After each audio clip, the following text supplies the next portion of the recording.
Forget the 8-seed stuff.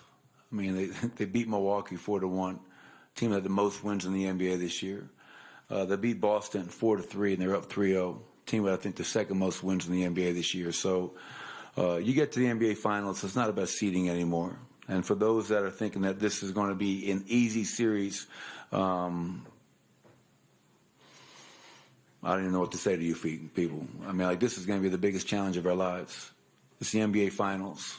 You know, this is, you're trying to win the first NBA championship in franchise history. And it's going to be the hardest thing that we've ever done, which is the way it should be.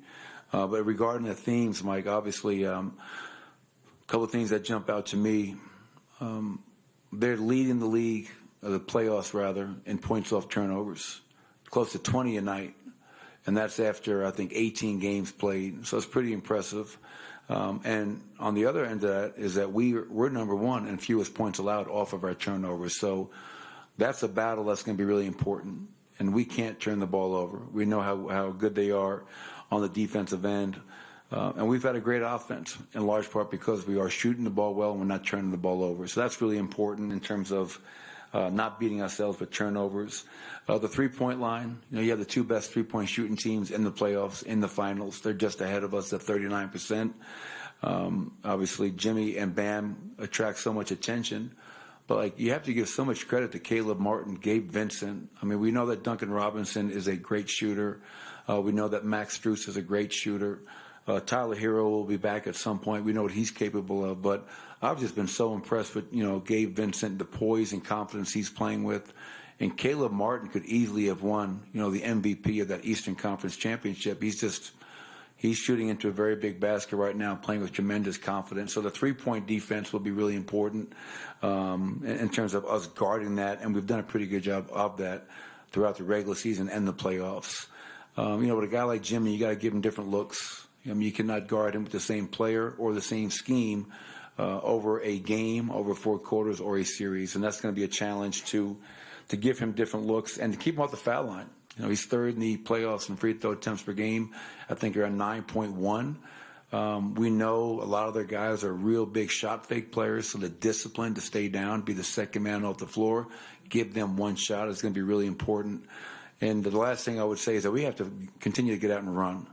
You know, we're second in the playoffs on fast break points per game. In our 2 head-to-head meetings, we only averaged 9.5 fast break points against them, which is our third lowest against our 29 opponents. So getting pace, getting fast break, getting attack, getting altitude into this series while home will be really important. Hey, Coach, you've talked a lot about the stability of the franchise, that there's not a lot of drama here. We obviously don't hear or see much of ownership here, but we know Stan Kroenke. Just kind of your thoughts on what it's like working with him, for him, that kind of thing. Well, I've gone on record countless times, and I'll do it again. I feel really fortunate and blessed to be working in an organization run by Stan and Josh Kroenke. They gave me a chance 8 years ago to lead this team, and the most important part of these last 8 years is their ability to be patient and have a big picture approach and let this thing grow into what it is today. And that is not normal in pro sports, not just the NBA. And in all my conversations with Stan and Josh, you know, they've won Super Bowls, they've won Stanley Cups, they've been around some great teams, great players, but I also know that they're basketball people. You know, I mean, and Josh was a hell of a player in his own right, and Stan will tell you he grew up a basketball fan, and this is the one thing that is missing from their trophy case. And, you know, that's what motivates every one of us when we come into work every day, is to bring home that first championship for this city, for our fans, for the Kroenkes, for our players. And we know we have a hell of a fight in front of us. Michael, back here. You're getting further and further back home. 2 questions. The first one is, why is Jimmy such a big challenge to stop? What makes him so tough? You know, you could get into the basketball, the skill level. You know, for me, when I look at Jimmy Butler, what separates him from most players is the drive. You know, the competitive spirit within him, relentless attack. And And it was really cool seeing the press conference they showed from last year when they lost, and how everything he talked about in that moment kind of came to fruition a year later, and he has his team back in the finals. So I think what makes Jimmy hard to guard is we know he's talented, he's big, he's strong, he can get to his spots on the court. He has the gift of drawing fouls and getting to the free throw line, but he's a big moment player. He's not scared, he's tough, he's relentless, and he's a warrior.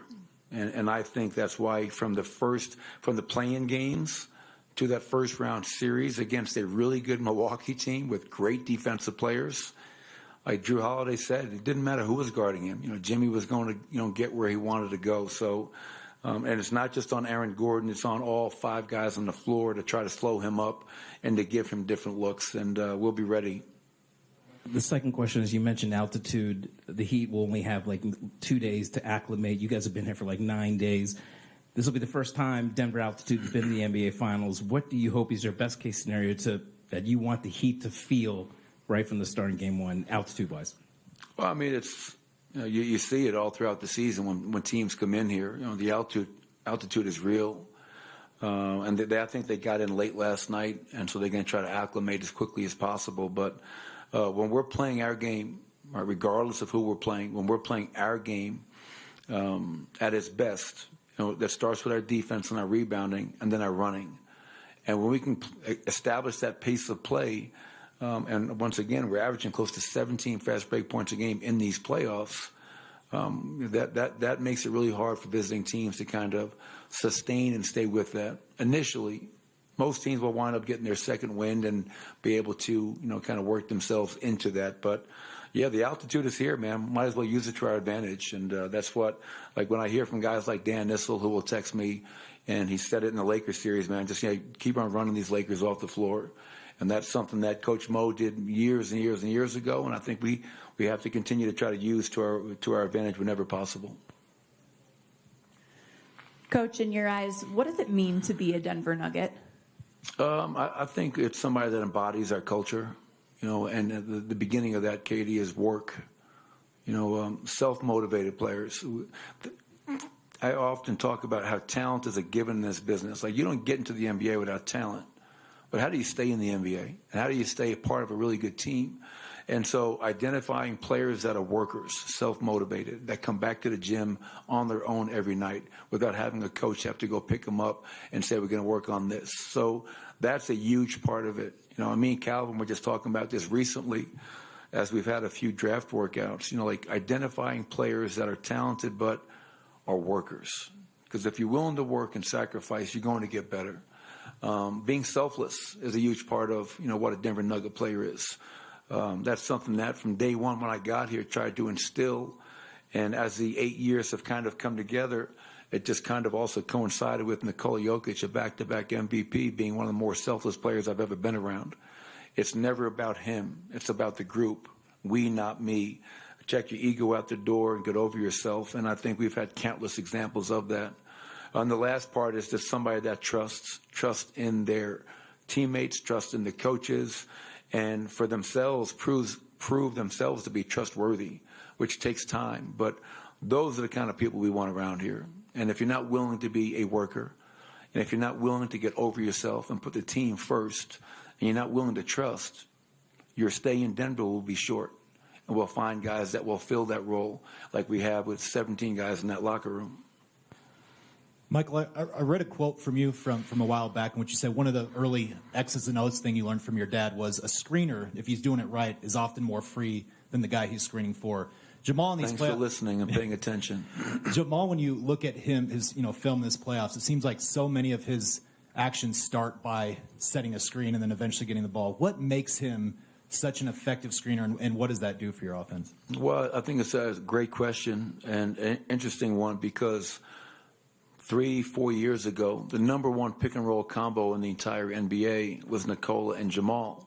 And most people would just assume that it was Nikola setting for Jamal. It was actually the opposite. It was Nikola handling and Jamal setting. And the reason it was so effective, aside from the obvious two really talented players, is that Jamal is big, strong, physical, and not afraid of contact. Like some guys like to slip out of every screen because they don't want to make that contact. They don't want to give themselves up. And Jamal is, from early in his career here, shown that he's willing to go and set a screen on a big guy, a small guy, doesn't matter, because he's tough. But to your point, the second part of that, Nick, is he also knows that if Nikola has the ball and he screens, his man has to help, which will give him separation. If you want to simplify the game of basketball, it comes down to separation. The great individual players, the great offensive teams find ways to create it, and the great one-on-one defenders and the great teams find a way to negate it. And Jamal realizes when he sets great screens, whether it's on Nikola or anybody else, that's going to allow him to maybe create some separation and pop for a jump shot or a drive. And Nikola, Aaron, and Jamal have really good synergy within that three-man game. Hey, Coach, over here on your right, you said that this is going to be the biggest and toughest play or series of these guys' lives. How do you balance the excitement and enthusiasm they have, the city has, Nuggets Nation has, with also trying to just treat it as another set of games or another series when it isn't? Well, I think it definitely is a delicate balance in that regard. But, for me, it's just getting back to work. And we've had a great week of practice leading into today. It was nice to finally know who we were playing so we could speak about, a lot more detail and specifics with the Miami Heat and their personnel and their coverages and their plays. But for our guys, having been off as long as we have been, I think we're just excited to play again. And it happens to be in the NBA Finals, which is pretty cool. But the message all along has been, yes, enjoy it. Enjoy this city. Last time we had this, we were in the bubble. We didn't get a chance to experience any of this. We were all the way down in Orlando. So, but also, don't get bored with success and don't listen to everybody telling you how great you are, because we haven't accomplished anything yet. And we're playing against a team that has been playing every other day. And they're on a mission. We're on a mission. And that's why it's going to be a hell of a series. A couple quick on Zoom. We'll go to Joel Rush, Forbes. Hey, Michael. You mentioned that in a previous presser, you mentioned that if the Nuggets win the title, it would be for all Nuggets. Just thinking about your journey on the way here and all the guys who are not with the team anymore, like Tim Connolly or former coaches like Jordi Fernandez, or all the players like Monty and Will and everyone else, do you feel that if you guys win the title, this will be for them as well?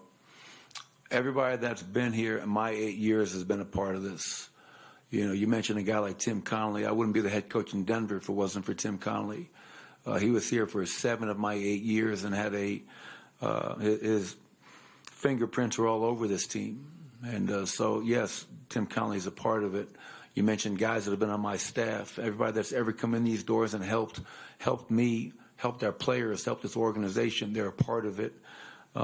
Every player from year one, I came in as Emmanuel Moody and Gary Harris and Kenneth Fareed and Yusuf Nurkic and Wilson Chandler, Randy Foy, Danilo Gallinari. I could sit here and it's been a long list in 8 years, man. But they're all a part of it. They helped us get here, man. You had to lay a foundation. You had to go through growing pains. And the players that are in that locker room right now are reaping a lot of the hard work and sacrifice that those other players and coaches gave to this team and organization. So, yes, this is for everybody that's come through here. And I love the fact that after one of the press conferences, Jamal Murray, unsolicited, talked about Gary Harris, talked about Monte Morris, talked about the guys that were so instrumental in his early years here. And I think that's a great mindset. Let's not forget where we came from and give thanks to those that helped us, get to this point. All right, we'll take one more and end with Jake Uedi, Hoops Hype. Hello, Coach. Thank you. Quick question. Your starting five is unparalleled in many ways, but what is the role of the bench in the series, like the finals, and how do you focus on getting your reserves ready? Yeah, this is it's going to take a full team effort. It's not just on our starting five, and we wouldn't be here in the NBA Finals if it wasn't for contributions from everybody, whether that's leading into practice, whether that's a guy like Thomas Bryant going out there and being the best version of Bam Adebayo as a scout team player, and I mean that sincerely. Everybody's got a job to do and do it to the best of your abilities. but also look at the contributions of guys like Bruce Brown, Jeff Green, Christian Brown. Those have kind of been the three guys off of our bench that we've played in our 8-man rotation. And each one of those players has had a huge impact in us being 12-3 at this point as we approach Thursday night in Game 1. So, and the other thing I'll say is, in any given series, there's always curveballs. You never know who's going to play. Somebody who has not played a ton of minutes leading up to this point could be a guy that maybe helps us win a game, win a quarter, win a possession. And, when you get to the NBA Finals, every possession matters. So we don't have just 8 players on our team. We have 17 guys in that locker room that I love and care about and that are a part of us getting to this point of the season. Thank you, Coach. Thanks, everybody.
How's everybody doing?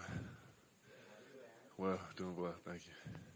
Whether it's first round Anthony Edwards, second round KD, third round LeBron and AD, or this round Jimmy Butler, what does your process look like in studying these guys and preparing for them, knowing that you're going to have a war going up against them defensively? Well, we have player personnel sheets and booklets, essentially, that we can go through and study players' tendencies, where their strengths are, what they like to get to, how they're most effective, and then I just kind of go through that, treat it like Bible for the next couple of days, and just stick to the script. You got a lot of praise for your defense throughout the playoffs, and I don't know if you were regarded as like the type of defender that you're regarded as now when you were in Orlando. Are you enjoying showing the world this side of your game, and have you always thought that you've had this kind of defensive level, inside of you? Well, I came into the league as a defender. I tell all young guys coming into the league, find a niche. It's going to help you stay in the league. And my niche was defense, so it's been there. I've been able to develop it and kind of fine tune it. But I'm most excited about helping my team. I'm not really worried about showing the world anything. I do it for the guys that are in the locker room. And if I can take on that task of guarding the best player night in and night out and make it easier for the guys around me so they can focus on their jobs, so be it. I'll do that every time. Hey, Aaron, a lot of your teammates praised you for kind of revamping your game, and you kind of meshed it with what works best with Nicole and Jamal. Can you just take us through that process? How did you kind of overhaul your game to make it sure it meshed more with what was on the floor? It's not really about overhauling as much. It's just reading the game. Those guys are such great players in this locker room and playing on the floor that you just have to make the right read. You got to be in the right spot every time, and do what the game is asking of you. And I've gotten to playing the dunker a lot, which I love to do. AG, how much respect is there for the Heat with all the undrafted players that have played for them in the playoffs? And Spoelstra's a great coach, and sort of that Heat culture. How much respect do you guys have in the locker room for them? We got the utmost respect for them. They fight and they scrap, and they have no quit in them. They play through 48 minutes a game. And more if necessary. They play fearless. They play disciplined. They're well coached, and have some guys that have been there before, and have some guys that have chips on their shoulder. So, I'm not looking at the seeding or the story around it. This is a very talented basketball team, professional basketball team, and all those guys over there got game, so we respect it. Aaron, is there anything from last year's series against Golden State that you've taken and applied to this postseason that's allowed you to have success? Oh, man, just how much I appreciate KCP and Brucey B being able to chase around guards. I mean, I was trying to guard a lot in that Warriors series between Clay and chasing around Steph a little bit, and then switching to Draymond, and there's just a lot. We got some defenders on this team, some two-way guys. It's nice to have those guys around and locked in on the defensive end, and then just the physicality of the game. Understanding that there's going to be some fouls that don't necessarily get called, but that cannot deter you from attacking the rim and attacking the game every single time. Aaron, there's a lot's been made about Miami's three-point shooting for good reason. Above 43% against Miami and Boston. They're above, I think they're at 38% on above the break threes. What are you guys seeing from how they're getting to these three-point shots? A lot of drive and kick, and a lot of slips. They work the clock. They use all 24 seconds of it to find the best shot. They play good to great, and it's going to get you a higher percentage. They do that time in and time. Every possession, they play good to great. How has the rest been maybe an advantage for you guys? Well, I mean, we've been working. It's not like we got our feet kicked back or our hands back and our feet kicked up. We've been working. We've been locked in the gym, working diligently, So we feel like we're in a good space. It's been a good balance of work to rest. Happy we have home court advantage. Yeah, Aaron, Malone talked about trying to use altitude and make it show up in these finals. How do you use that to your advantage, especially knowing that Miami just got in last night and has basically 2 days to acclimate? Well, the altitude actually it is an advantage. It plays a difference. I remember when I was in Orlando and coming to play against Denver, it was difficult. Just to get your first and second win. But that team is full of fighters. That team is excuseless. They don't make excuses, and they will not use that as an excuse. And honestly, we're just going to play our game and try and run them and just play the way that we know how to play. Hey, Aaron, you talk about the altitude and the home court advantage. Was this Eastern Conference Series result what you were hoping for? Were you rooting for Miami to win it so that you guys would be able to stay here and kind of catch them tired at altitude and get to home court? You always want to keep home court. So first and foremost, it's what we worked for all season long, to have that home court advantage. But I've been telling my guys all year, we don't want the easy route. We don't want anything easy. We want to be great. and Miami is the best team out of the East, and that's what we want. Aaron, the series is going to come down to more than just you guarding Jimmy, but you've probably seen him on the court more than any player you've gone against in the playoffs. So I guess how is that an advantage if it is? And Coach Malone talked about he's really good at getting to his spot, so how do you make that difficult for him? Well, Jimmy's a difficult cover for different reasons than the guys I've guarded in the past, like KD and LeBron, Cat. Jimmy does everything, He does all the intangible things. He gets out in transition. He gets cuts. He gets offensive rebounds. He gets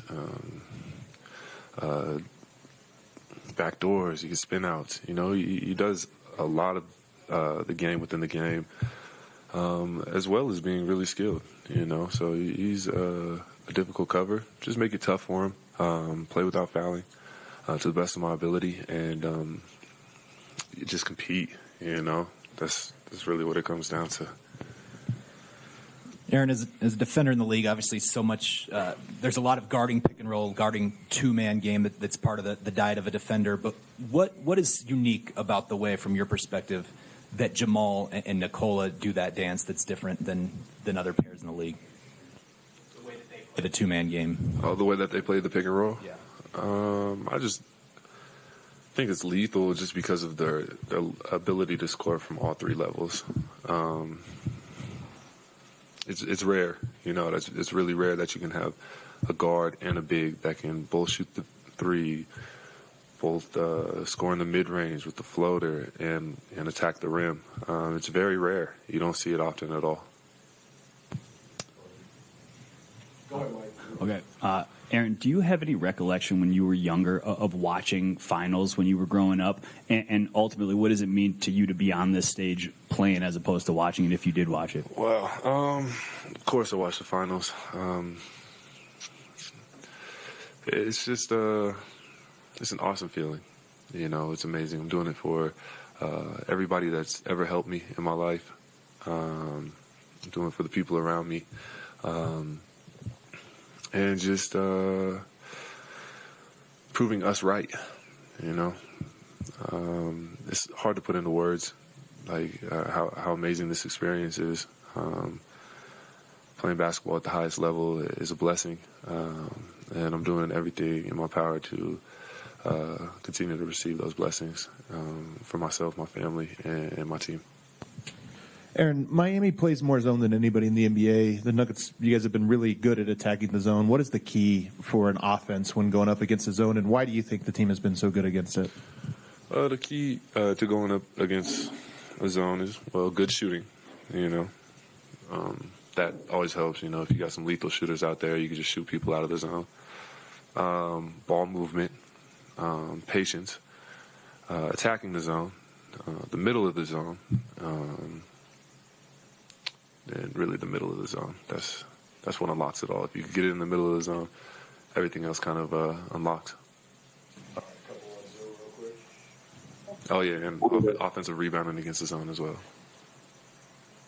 All right, we'll go to Jim Conlon, RTB Radio Ireland. Hi, Aaron. Aaron, in terms of Miami Heat, when they've been successful so far in the playoffs, Jimmy Butler has averaged 27 points or more. In terms of having a target in terms of limiting Jimmy, do you think maybe if you can keep him under 22 points, do you set targets for elite players when you set to mark them?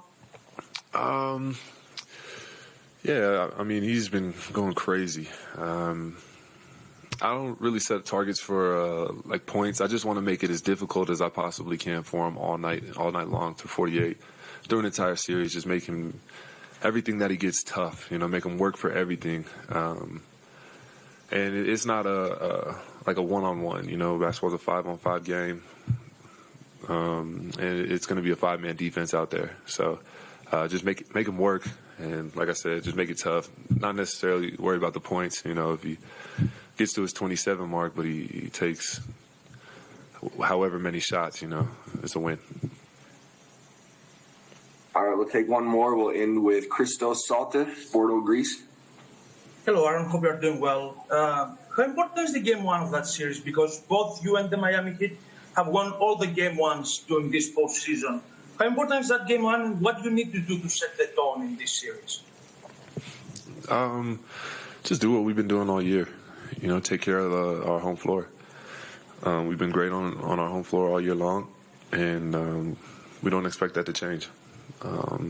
We want to be disciplined through 48, have energy, play hard, and play smart through 48 minutes, and I believe we'll come out of here with a dub. Cool. Thank you, Aaron. We'll get Jeff Green in here real quick. Thanks, guys. Thank you, guys.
Oh, man. Got a better chair.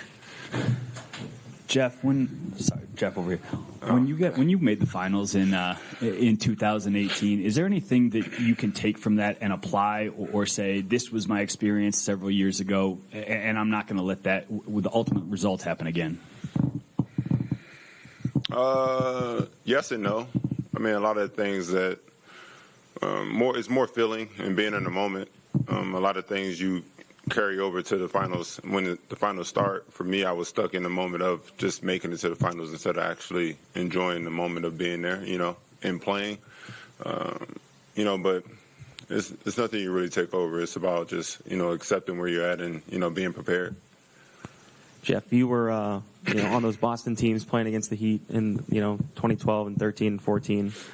How much respect do you have for the organization with Spoelstra, Pat Riley, and then this kind of new group of players they have now? A lot of respect. They've created a culture. It's their way, and it works. They established something that's been beneficial to them, that's gotten them to places over and over and over that a lot of teams haven't. So, much respect to them. Much respect to Spo. How he gives his guys confidence to go out there and produce, no matter who's on the floor. And, obviously, Pat is Pat. He's been doing this thing in this league for a long-ass time. So you got to give respect where respect is due.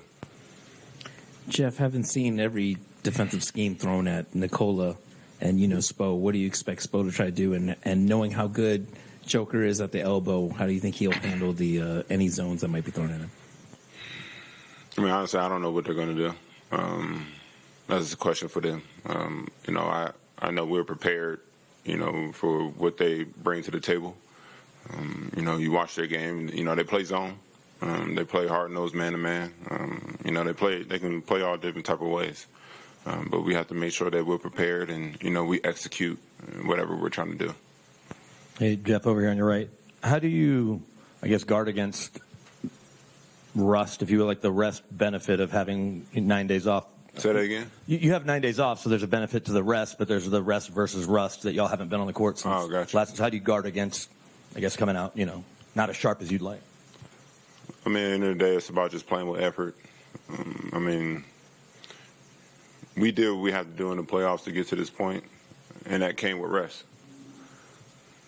Our job is to go out there and execute, play hard, and try to get the win. Rust, I don't think nobody on our team has ever even thought about it. I think Coach did a great job of making sure that we stayed well conditioned through the practices that we had. And when the game time comes, everybody's gonna get tired. We can't control that, but our job is to go out there and play with effort, play with pace, and play Denver Nuggets basketball. Can you take us inside some of those practices and just describe a little bit more in detail how Coach did implement conditioning into game-like strategy and different scenarios? How much time we got? As much as you'd like to give us. So, one scenario is just a lot of up and down, 5-on-0 scenarios, 5-on-5 scenarios. That's pretty much it. That's without giving you a long, breakdown of every practice. High intensity, throwing every kind of scenario at us. All I can say is he did a great job, without going into too much detail. Jeff, Aaron's gone from guarding Kat to Kevin Durant to LeBron to Jimmy Butler. Now, from your perspective, what's been the most impressive aspect of the defense that he's played in these playoffs so far? The adjustment of going from player to player. And it's not, you just named, 3 guys from each series, but Aaron has been guarding multiple guys, each series. It's not just the guys that you singled out. He's been doing a good job of understanding the assignment on who he's guarding, but also knowing personnel if there's a switch. But I think he's been doing a tremendous job. He's part of the reason why we're here. It starts with defense, and he's, the head of the snake on that defensive end, and the pressure that he puts on their main guys. Jeff, the team has like Miami is known very much for playing a lot of zone and doing a lot, mixing up their coverages and whatnot. What's the key, do you think, in terms of attacking their zone this time around and various advantages you guys can create? Our job is to try to make plays for each other. Try to find the open spots. Just try to make the right reads. How they play, with their zone, they do different things within their zone, obviously. So our job is just to, be aggressive and make plays. Cool? All right, we'll take a couple on Zoom real quick. Oh, damn. Where am I? JD Dyer with Sky Sports. Oh, okay. Jeff, how you doing first of all today, man? I'm great. Just damn. I'm a firm believer in everything happens for a reason. 10 years ago, something life-changing happened to you, right? And I process and I think about your journey, but I also take your quotation. You saying you worked your butt off to be back in this situation. Having a taste of what the finals feels like before, but now obviously have an opportunity to win the championship again. How do you look at your journey and how do you process it differently this time? Thank you. First of all, great question. How do I look at my journey? Man, long story short, I'm proud of myself, from all the obstacles that I've, been through my career. Like you said, the obstacle that I faced, 10 plus years ago, not allowing those type of things to hold me back, breaking barriers down, multiple teams, adapting to every circumstance. To be at this point, 16 years of my career, I'm happy, I'm excited. This is a blessing. It shows the hard work, whether people want to look at it or not, with all I've been through, with everybody knows, to be at this point, being productive, giving something on a great team in the finals, I think it's amazing. So I'm proud of myself on how I got to this point and accomplished some of the things that I wanted to do. All right, we'll take one more. We'll end with Javarn Crouch Oswald, Bench Views TV. Is he there? Yeah, he's there, you guys. Hi, Jeff. Sorry about that. It's all good. You had it on mute. Overall, though, Jeff, what would it be like for you to not only win your first NBA title, but bring a title to Denver as well? It's everything. This is what I play for. For me, I always played, for team first. And the ultimate goal was to always win a championship. So it'll be everything. It'll be, like I said, with, everything I've been through in my career, to win the championship is everything. And for the city of Denver, same thing. I'm pretty sure that they're excited for this and, long awaited for this moment. So, we go out there, we play for the city of Denver, and, we're going to give them everything we have in order to bring that championship home. So we're looking forward to the opportunity. Jeff, thanks for coming out, everybody. Yep.